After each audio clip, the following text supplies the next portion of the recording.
اللهم صل وسلم وبارك على سيدنا محمد وعلى اله وصحبه وسلم. اهلا وسهلا بكم في قناتي بيتك احلى مع شيمو. النهارده ان شاء الله هنعمل مع بعض وصفه كده جميله خفيفه طعمها حلو قوي. هنعمل مع بعض الكرنبيط. هنعمل كرنبيط مقلي، بس المره دي هنعمله من غير بيض ولا لبن، والطعم بتاعه ان شاء الله هيبقى جميل وهيعجبكم. اول حاجه كده ان انا نضفت الكرنبيطه من الحاجات الخضراء اللي فيها، وكمان هبدا احك الحاجات دي كده بالسكينه اللي هي الحاجات المنقطه دي فيه كده. تمام. وبعد كده هقطعه وردات صغيره زي ما انتم شايفين كده، وانا بحب اقطعه وردات صغيره بالشكل ده عشان خاطر يبقى القطعه معايا ما تشربش زيت كتير، وكمان طعمه يبقى مقرمش وحلو. طبعا لو عندك قلايه هوائيه بيبقى افضل كتير عشان ما يشربش زيت وبيبقى صحي اكتر وطعمه بيبقى حلو قوي. تمام. بعد كده بعد ما هقطعه هبدا ان انا اغسله كويس جدا تحت الحنفيه تحت الميه عشان خاطر انزل كل التراب والحاجات اللي فيه، نغسله اكتر من مره. تمام. فانا هقطعه واغسله وارجع لكم. دلوقتي بقى هنبدأ نغسله تحت كده ميه رجالية، وعندنا مفروض مصفى عشان خاطر نصفي فيها الكرنبيط كويس.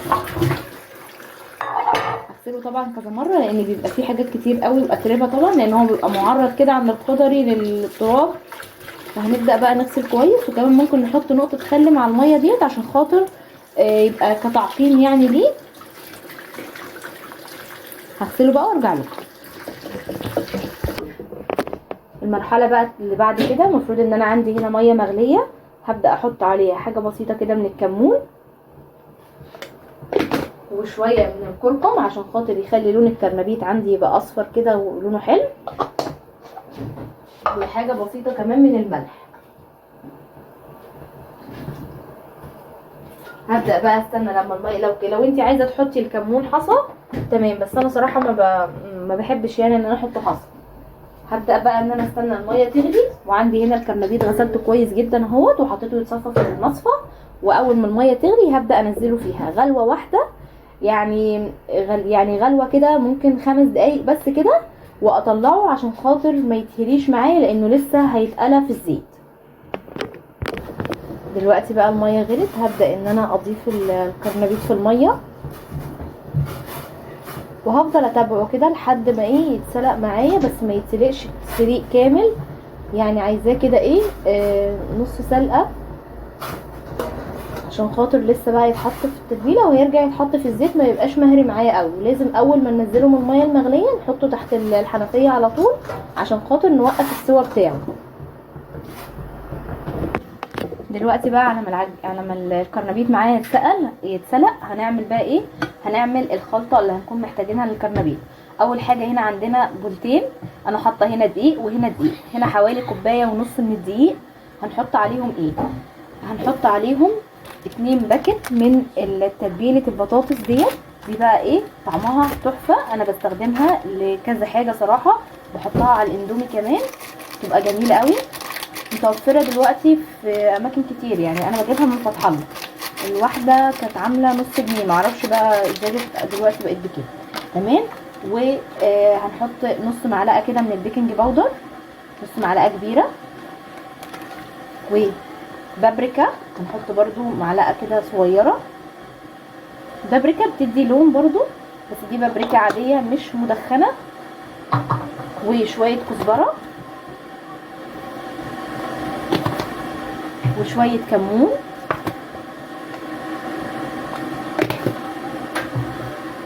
وشويه فلفل اسود، معلقه كده حلوه.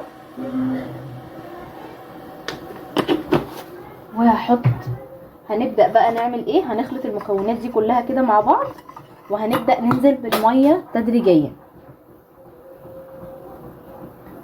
هنبدا ايد بتقلب وايد بتنزل الميه. عايزين العجينه ما تكونش ناشفه قوي، يعني ما تكونش عجينه متكتله وما تكونش سايبه قوي عشان خاطر تمسك معانا تبقى كفر حلو للكرنبيط. تمام كده. انا هحط بقى ميه تاني لان هي لسه بصوا مش سايله.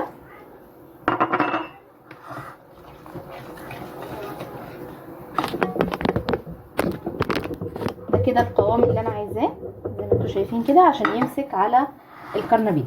الخلطه التانية بقى بتكون برضو نص كوبايه من الدقيق، هنحط عليها بقسماط او فيجيتار. انا ما عنديش فيجيتار فهستخدم البقسماط اللي انا عاملاه في البيت، وهنحط عليه معلقه نشا كده حلوه عشان خاطر تدي قرمشه للكرنبيط.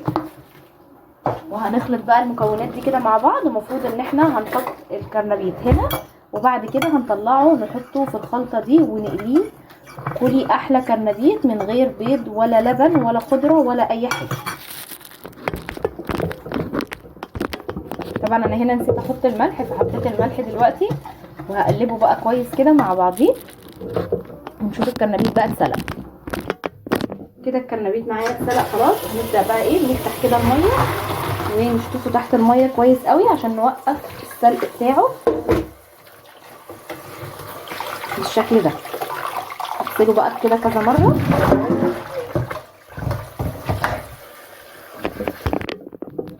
دلوقتي بقى هبدا انزله في الخلطه ديت وهسيبه شويه كده عشان يتشبع من التتبيله دي.